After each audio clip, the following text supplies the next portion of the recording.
This video is brought to you by Squarespace.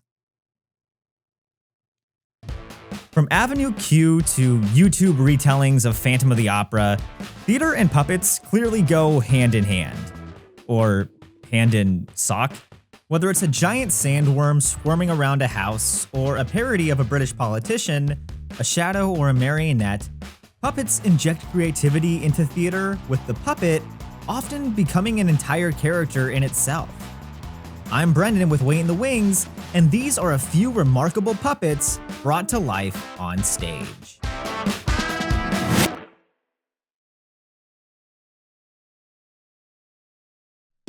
Take it from me, building a website can be puppeteerable.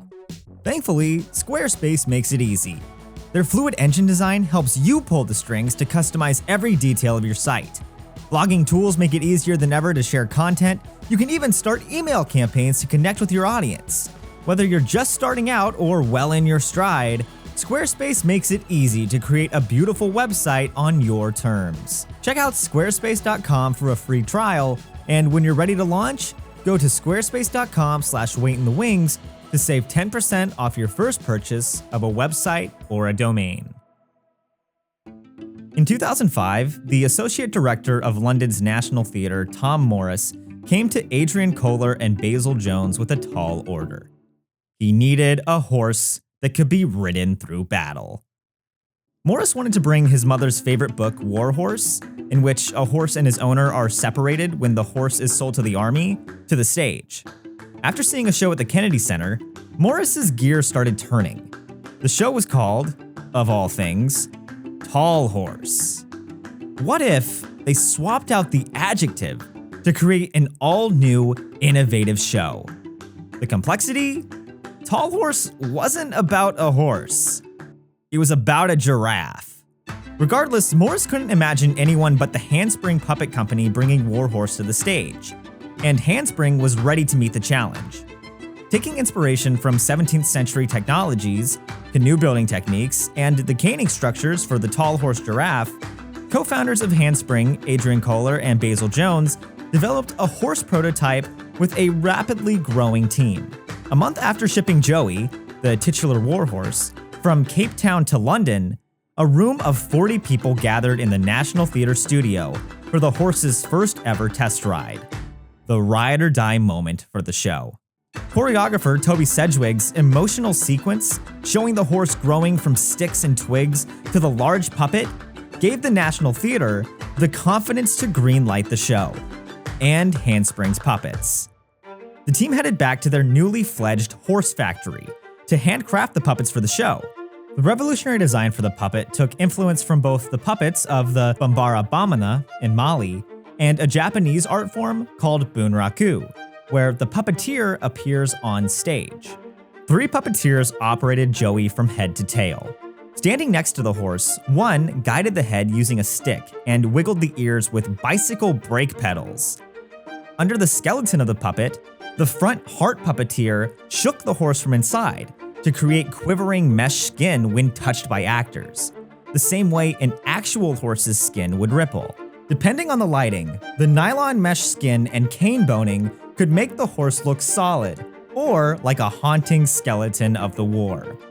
The breath of the horse came from the heart puppeteer bending their knees, which created movement in Joey's chest. The second puppeteer used 2 handles to control the tail movements, from right to left and up and down. Together, the heart and tail puppeteers bent and walked to move the horse forward in trots and gallops.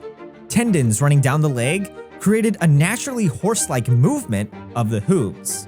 Gareth Allred, resident puppetry director for the War Horse United States National Tour, shared more about the suspension of disbelief with Time Out. When I speak to audience members, Allred said, they'll say things like, "How did you get the eyes to blink?" And I'll say, "Well, they don't." Or they'll say, "But there was a different puppet in the second half when Joey was tired and in the war." No, it's the same puppet.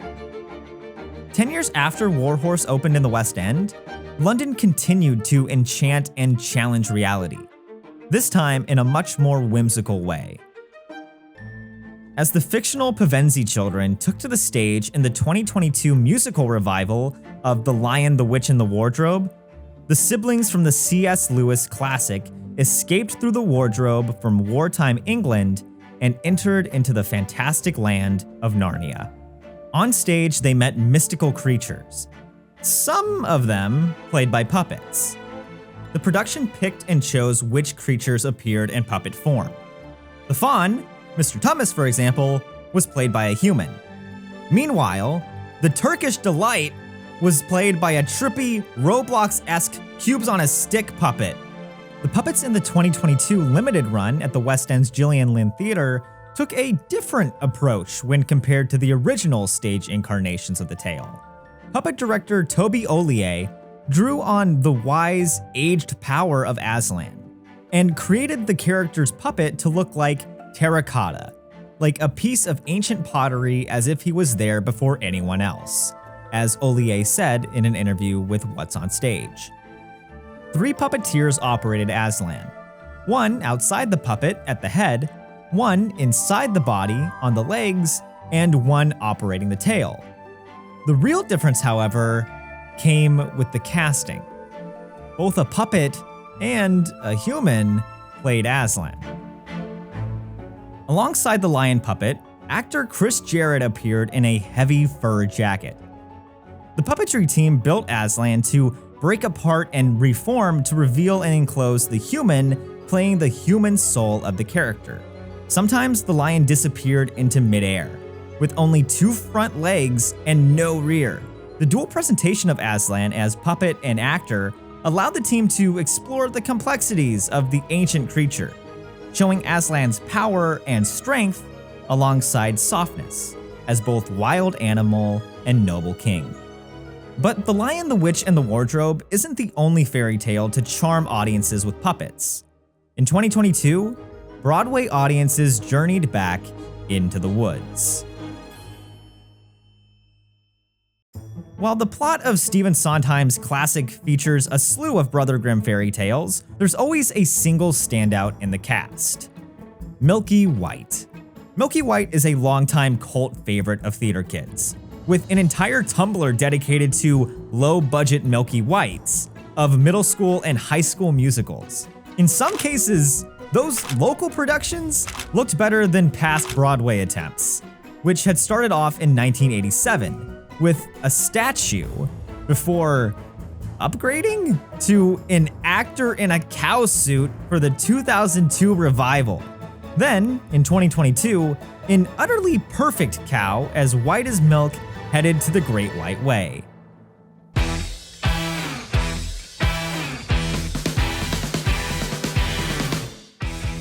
The puppet, designed by James Ortiz, became Broadway's it cow and sprouted her own interviews with Playbill, the New York Times, and the Washington Post. And that's not even mentioning the sellout Moo Urge. The bovine stole the spotlight more than ever before. Ortiz built the cow nearly entirely from recycled materials, with rigid cardboard ribs, dangling legs, and eyes that seemed to tear up on stage, building empathy that made the audience believe that there was more behind those sad girl eyes than epoxy-covered foam. But the biggest reason for Milky White's renown might be owed to her handler and self-proclaimed best friend, Kennedy Kanagawa. Similar to Warhorse's Joey and Aslan in Narnia, puppeteer Kennedy Kanagawa stood by Milky's side throughout the show. However, he was never meant to disappear into the background. He kept a focused gaze on the cow, rather than looking out at the audience, reminding everyone where their focus should be. Kanagawa acted as a separate character, but existed to build up Milky White's emotions and behaviors. This became even more clear when he dropped the cow onto the floor and ran off stage during her, spoilers for anyone who hasn't seen this 40-year-old show, death scene. Kanagawa worked closely with designer James Ortiz to bring Milky to life and death, crafting her movements and emotions to make the audience think of a beloved dog or cat, since more people can connect with a house pet than a cow. But what happens on stage when that house pet is a dinosaur and a woolly mammoth? Believe it or not, in 2022, The same year that Milky White graced the stage at the St. James Theatre, an ice age hit the Vivian Beaumont Theatre thanks to the play The Skin of Our Teeth. Written in 1942 by Thornton Wilder, the same dusty old dinosaur who wrote Our Town, the 3-hour epic mixed a prehistoric ice age with the modern world, drew heavily on biblical references, sprinkled in the end of the world, and of course added in food poisoning because of mold on a lemon meringue pie. Because America. Oh, and don't forget the pet woolly mammoth and dinosaur. Confused? That's okay, I was too. When James Ortiz, designer of Milky White, heard that The Skin of Our Teeth was heading to Broadway, he knew he needed to be involved, and reached out to the director of the new production, Liliana Blaine Cruz. Ortiz's soft spot for the show came from recently working on a production in Baltimore that brought the mammoth and dinosaur to the stage as puppets. Before that, they'd traditionally been played by people in absolutely cursed costumes. In Baltimore, Ortiz crafted cute, playful puppets that resembled vintage toys. But for Broadway, Blaine Cruz wanted him to go big. She wanted a fresh twist, a crossover between the 1942 play and Jurassic Park, complete with a dinosaur crashing onto the stage and shocking the audience. Oh, and specifically, she wanted a brontosaurus. Wilder may not have specified the dinosaur breed, but she certainly did. Ortiz met the challenge by taking the roly-poly triceratops he made for Baltimore and changing it into a towering brontosaurus. The dinosaur's puppeteers disappeared into the towering giant, clad in head-to-toe gray that matched the dino's scaly exterior. The puppet's neck attached to a rod, held by an exterior operator. From the belly of the beast, 2 extra set of legs peeked through, from the 2 operators that guided the dinosaur's body around the stage. A little bit of a step up from the 60s. Before the Ice Age, a mammoth of a puppet so big it could be the 8th wonder of the world tackled New York in King Kong the Musical. You knew it was coming. As the first Broadway venture by Global Creatures, the same people that created the majestic show Walking with Dinosaurs, King Kong was all about spectacle right from the start. The key to that spectacle? The biggest puppet imaginable. Taking inspiration from Bunraku, a group of 10 puppeteers pulled cables to guide the King Kong puppet on stage. One of them even climbed up Kong's shoulder and jumped 35 feet just to move his arm. However, navigating the 2,000-pound puppet around stage wasn't quite enough to bring it to life. Drawing on the 18-inch model created for the original King Kong movie in 1932, the team swapped an inflatable bladder with inflatable airbags to literally breathe life into the puppet. The team of puppeteers would inhale and exhale in unison to become one with Kong. In addition to the 10 puppeteers on stage, another 3 controlled Kong's more detailed expressions from a special room in the mezzanine. And yes, if you're keeping track, that's 13 people needed to bring this thing to life. Using the technology of dinosaurs, or from Walking with Dinosaurs, that is, the trio moved Kong's eyebrows, wrinkled his forehead, and even flared his nostrils. Then, John Hoche gave Kong his voice.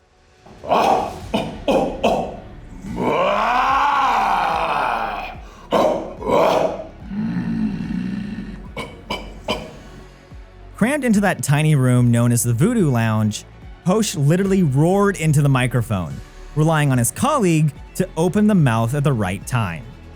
The sound was then manipulated to make the audience think that the sounds were actually coming from the mouth of Kong. At the end of the day, King Kong came to life as a 2,000-pound puppet robot, with a lot of intricate machinery and technology. But was the giant technological marvel of a puppet enough for the show to succeed on Broadway? Click on this video to hear how an 18-inch movie model turned into a 20-foot phenomenon.